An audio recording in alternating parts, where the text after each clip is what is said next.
तो ये पूरा ट्यूमर ऐसा ऐसा लड्डू जैसा आता नहीं, ये निकालना के लिए 12 घंटे लगे। And then you take this entire tumour out. ये नर्व को प्रिजर्व किया जाता है without damaging even a minute structure को भी डैमेज नहीं करना है। आज हम एक स्पाइन ट्यूमर के बारे में बात करेंगे। एक 40-year-old फीमेल थे जो हमारे पास आए थे। उनका सिर्फ कंप्लेंट था यूरिनरी रिटेंशन, मतलब अचानक पेशाब रुक गया था। तो उसी कंप्लेंट के साथ, बाकी हाथ पैर सब ठीक था, चलते फिरते ही हुए आए थे, उसी कंप्लेंट के साथ वो हमारे यूरो सर्जन के पास आए थे। तो पेशाब का प्रॉब्लम था तो यूरो सर्जन के पास गए।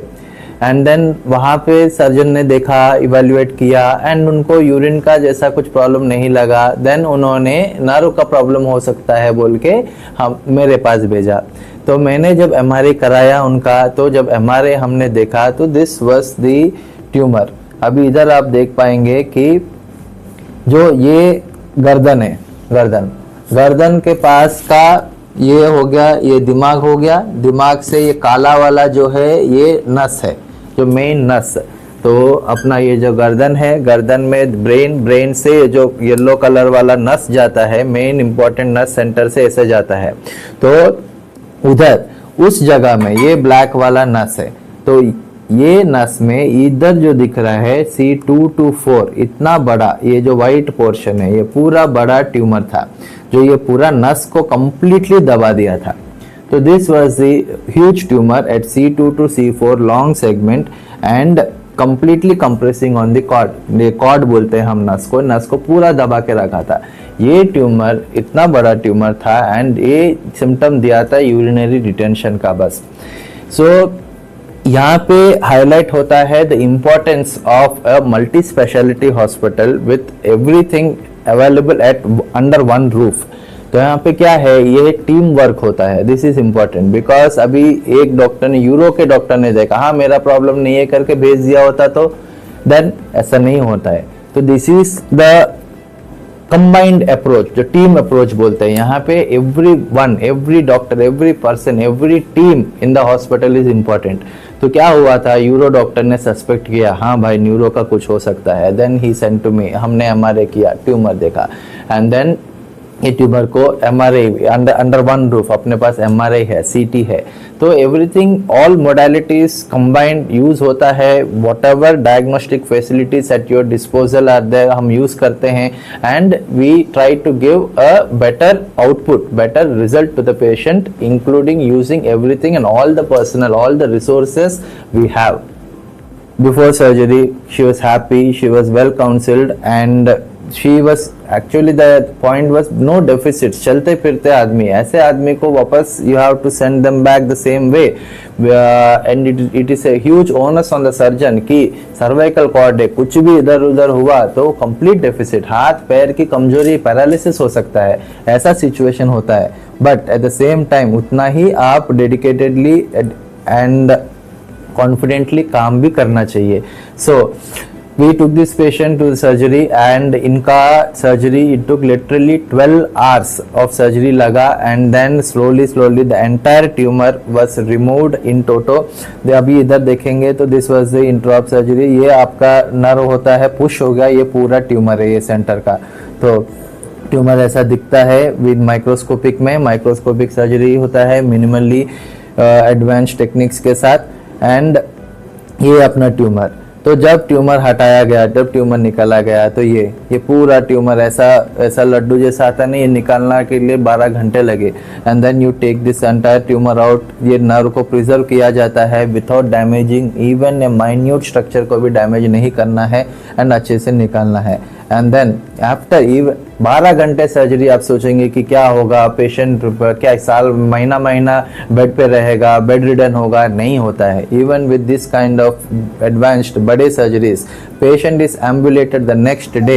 ये अगले दिन का वीडियो है जहाँ पे पेशेंट को चलाया गया। In the next day she is walking and she went out cervical and she went out of the hospital in 5 days में she went home, discharge, walking, चलते हुए गई। and this is the patient on day 1 and this is the happy patient when she came for suture removal. जब suture removal के लिए आई, she is all good in 15 days time. Combined team approach makes everything possible. So please have hope.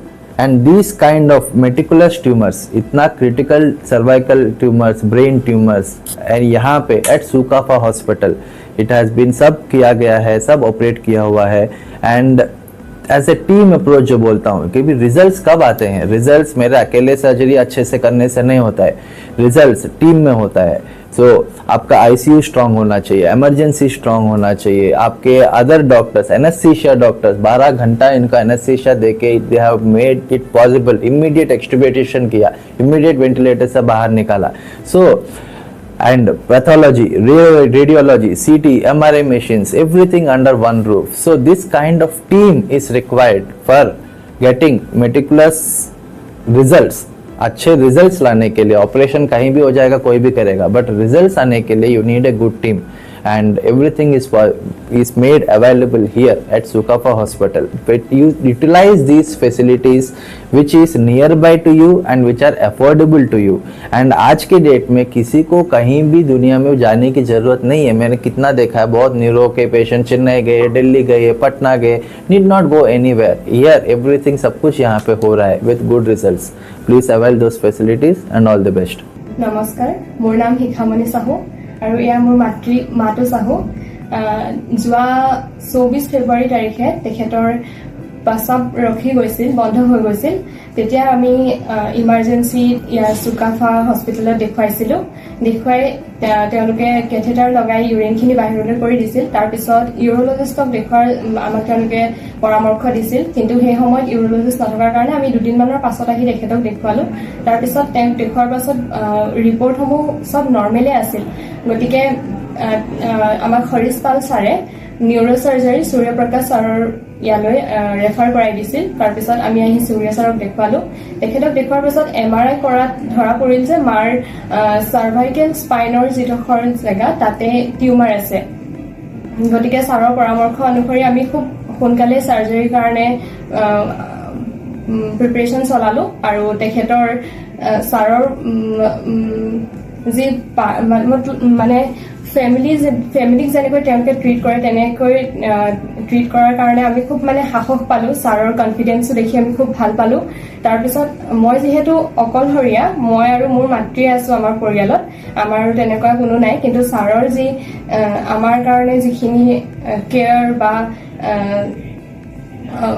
মানে সেইখিনি আৰু যিখিনি কেয়াৰৰ কাৰণে আমি তেখেতৰ কনফিডেন্স দেখি মানে আমিও নিশ্চিন্ত মনেৰে তেখেতৰ ওচৰত মাক আহি দিলোহি. কোনোবাখিনিত অকণমান ভয় এটা আছিল যে কেনেকুৱা ধৰণৰ হ'ব কি নহ'ব, কাৰণ ৰিস্কটো যথেষ্টখিনি আছিল.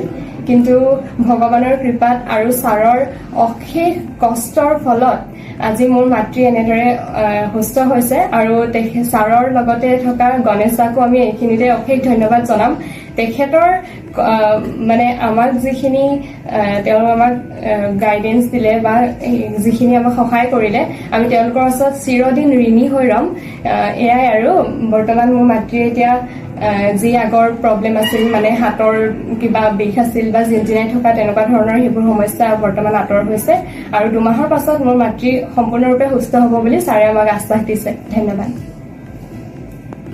20 তাৰিখে আমাৰ মোৰ চাৰ্জাৰী হ'ল. চাৰ্জাৰী হোৱাৰ পিছত আৰু খুব সোনকালে 24 তাৰিখে আমাৰ ডিচাৰ্জ হ'ল. ডিচাৰ্জ হোৱাৰ পিছত যোৱাটো শনিবাৰে কি তাৰিখ আছে, যোৱাটো শনিবাৰে ড্ৰেছিং কৰিবলৈ আহিলোঁ. আৰু আজি আহিছোঁ, আমি হয়তো চিলাই খুলিব আজি. আৰু মই বৰ্তমান এতিয়া সুস্থ